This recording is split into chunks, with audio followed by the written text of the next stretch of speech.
and welcome to STEM News. I'm Kaila Young. And I'm Fabian+Zaren+Kaila. And today our stories will be on access to clean water. And here's Kaila with a brief introduction on access to clean water. Thank you, Zaren. Now I will share some facts on access to clean water.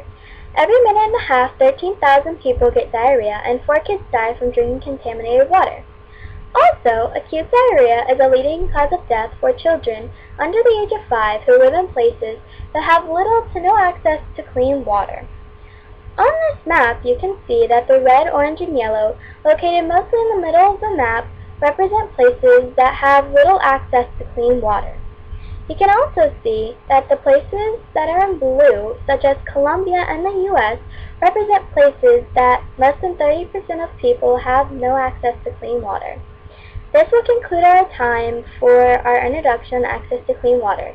Now we'll move to a story with Zaren interviewing Mr. Rue, who lives in Colombia and had problems with access to clean water for 2 months. Off to you, Zaren. Thank you, Kaila. Now I'm on my way to interview Mr. Robert Rue, who has past experience in Western Colombia about access to clean water. As you can see, I'm walking down these man-made steps, and I'm about to go over this man-made bridge over this creek that they can probably get their clean water from.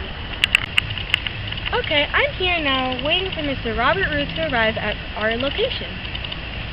And here he comes. Hola, señorita Rue. Hi, ¿Cómo Mr. estás? Robert Rue. I'm good. How are you? I'm very well, thank you. So, what's so significant about this place that you asked us to meet you at? Well, señorita Rue, this area right here is one of the areas where we have one of our several artesian wells at the base of the mountain. Well, so, roughly how long ago was it that not having clean water was hard for you?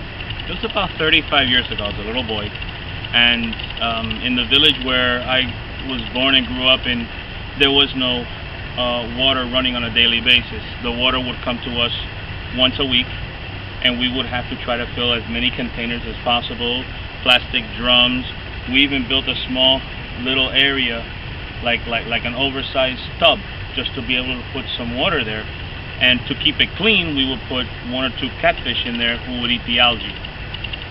So, was it difficult when the water wouldn't come? Yes. Water never came every week, sometimes 2-3 weeks.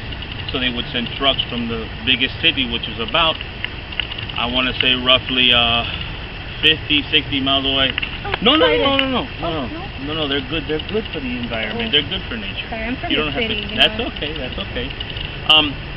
So we were 50-60 miles away. So when they would come with the water trucks, we would have to rush down to the center of the village, carrying 5-gallon jugs on sticks. We would have to have a cart to be able to come down to fill the 55-gallon plastic containers that we have, to take it back to try to save as much water as we could. Okay. And so you built these aquifers, as you say, or wells, for your community? Yes.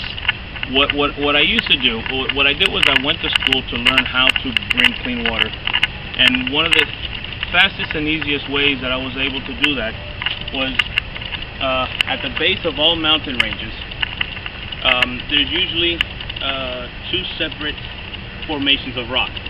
And those formations of rock, there's usually a subterranean aquifer, like a water table. And what we do is we try to drill in those areas. And what happens, because of the rock formations, the pressure forces the water up. So we don't need electricity to get the water out. We do not need solar power. It just comes up automatically because of the subterranean pressure. Those are called artesian wells. So I see here there's a creek? Yes.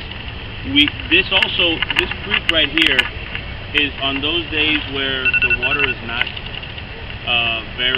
coming up very strong from those wells. This is a runoff that goes all the way down the mountain into the village. And all the rainwater that comes from the top of the mountain drains down there, and we catch that water also. And we use that when the running water doesn't come. Okay. Well, thank you, Mr. Rue, for taking your time and letting me interview you. Señorita, it was my pleasure. Thank you. Okay. This concludes our interview with Mr. Robert Rue. Thank you. You're welcome. That was quite an interesting interview. job, Mr. Rue. Thank you, Caleb. I heard you're interviewing somebody who can help out Mr. Rue. Yes, in fact, I'm going to interview Mr. Martin Bryan. He's a specialist on the lifesaver water bottle. Oh, isn't it time to go interview him right now? It is.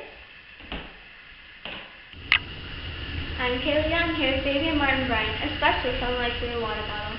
How are you today, Fabian? I'm great. How are you? I'm good. May I ask you some questions? Of course. So, what is lifesaver water bottle? The Lifesaver water bottle is a water bottle that can filter up to 6,000 liters of water. This water bottle was originally created for those people in third world countries who don't have access to clean water. Michael Pritchard created this product in 2009. And how does lifesaver bottle work? This water bottle converts dirty water into clean water due to the size of the holes within the filter. These holes are 15 nanometers big, 10 nanometers smaller than your usual virus or bacteria, which are usually around 25 nanometers in diameter. As you scoop up the water gets filtered when you pump the bottle. When you reach the maximum amount of liters the bottle can filter, it will actually shut off and will not pump anymore and protect the user. And do you think the price of this bottle is feasible for third world countries? Well, in Colombia, a lifesaver would be about 284,000 Colombian pesos, and the average income in Colombia is about 2,869,956 Colombian pesos. As Michael Pritchard stated, we're trying to make the lifesaver bottle cheaper. Okay, thank you for your time. No problem. This concludes the news for today. I'm Zaren Rue. And I'm Kaila Young, tuning in at 10 for our evening news. And have a nice day.